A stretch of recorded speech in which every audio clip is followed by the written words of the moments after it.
Na pequena cidade de São Damião, um vilarejo isolado entre montanhas e florestas densas, a vida parecia seguir seu curso tranquilamente, até que estranhos eventos começaram a ocorrer. Tudo começou quando Clara, uma jovem de 15 anos, filha única de um casal devoto, começou a apresentar comportamentos inexplicáveis. Ela era uma menina doce e estudiosa, mas de repente, tornou-se agressiva, violenta e começou a falar em línguas desconhecidas. Seus pais, Maria e João, inicialmente acreditaram que a filha estivesse doente, mas após várias consultas médicas e exames, nenhum diagnóstico foi encontrado. A situação piorou quando objetos começaram a se mover sozinhos pela casa, as luzes piscavam sem motivo aparente e ruídos estranhos ecoavam durante a noite. Clara começou a mostrar uma força física anormal, conseguindo arremessar móveis com facilidade. Desesperados e sem saber o que fazer, seus pais procuraram a ajuda do padre da cidade, Padre Francisco, um homem experiente e respeitado por todos.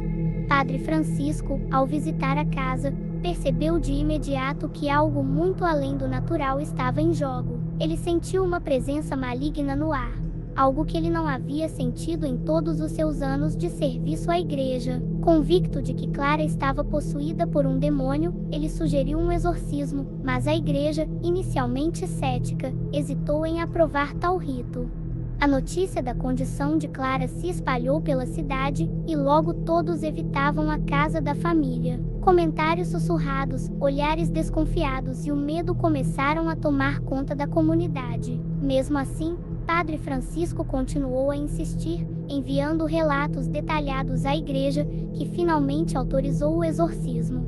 O ritual foi marcado para uma noite de lua nova, quando a escuridão parecia mais densa e o ar estava pesado com a tensão crescente. Padre Francisco, acompanhado de 2 outros padres enviados pela diocese, entrou na casa, armado com crucifixos, água benta e a Bíblia. Ao entrarem no quarto de Clara, foram recebidos por uma visão horrível. A jovem estava amarrada à cama, contorcendo-se de maneira impossível, com os olhos revirados e a pele coberta por feridas inexplicáveis. O exorcismo começou com orações e cânticos em latim, mas conforme os padres proferiam as palavras sagradas, Clara se contorcia violentamente, gritando obscenidades e ameaças em vozes que não eram dela. A atmosfera na sala tornou-se sufocante, o ar parecia vibrar com a presença maligna, e a temperatura caiu abruptamente. O próprio quarto parecia ganhar vida, com paredes que pareciam respirar e sombras que se moviam por conta própria. À medida que o exorcismo prosseguia, o demônio dentro de Clara começou a revelar mais sobre sua natureza. Ele não era um espírito qualquer.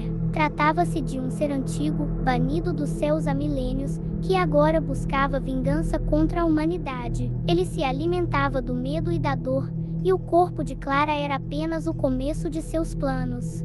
Os padres começaram a duvidar de sua capacidade de conter tal mal, mas Padre Francisco, com sua fé inabalável, continuou a luta. Ele começou a se lembrar de lendas antigas, passadas de geração em geração, sobre um demônio que havia assombrado a região séculos atrás, antes de ser selado por um exorcista lendário. Agora, parecia que o selo havia se rompido, e o demônio estava livre mais uma vez.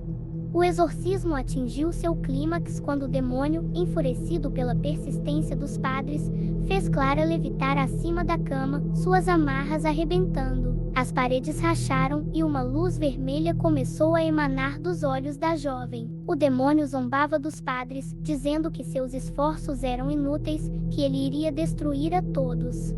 Desesperado, Padre Francisco lembrou-se de uma passagem específica das Escrituras que mencionava um sacrifício de fé, uma prova final de devoção. Ele então tomou a decisão mais difícil de sua vida, ofereceu sua própria alma em troca da libertação de Clara. Com lágrimas nos olhos, ele proferiu as palavras que selaram o pacto. No momento em que o pacto foi feito, Clara caiu inconsciente na cama, a luz vermelha desapareceu e a atmosfera pesada se dissipou. A jovem estava salva, mas ao custo da alma de Padre Francisco. O demônio, agora preso dentro do corpo do padre, foi levado embora pelos outros padres, que sabiam que ele deveria ser mantido longe de qualquer ser humano para que não causasse mais destruição. Clara se recuperou lentamente, mas nunca mais foi a mesma. Ela lembrava-se vagamente do que havia acontecido, mas os detalhes eram borrados em sua mente, como um pesadelo distante. A cidade de São Damião, no entanto, nunca se recuperou do horror que testemunhou. As pessoas continuaram a viver suas vidas, mas sempre com medo de que o mal pudesse voltar. A casa da família foi abandonada, tida como amaldiçoada. E quanto ao padre Francisco, seu sacrifício foi lembrado, mas ninguém sabia realmente o que havia acontecido com ele. Rumores diziam que ele foi levado para um monastério isolado, onde o demônio ainda luta para se libertar, aguardando o momento em que possa retornar e concluir sua vingança.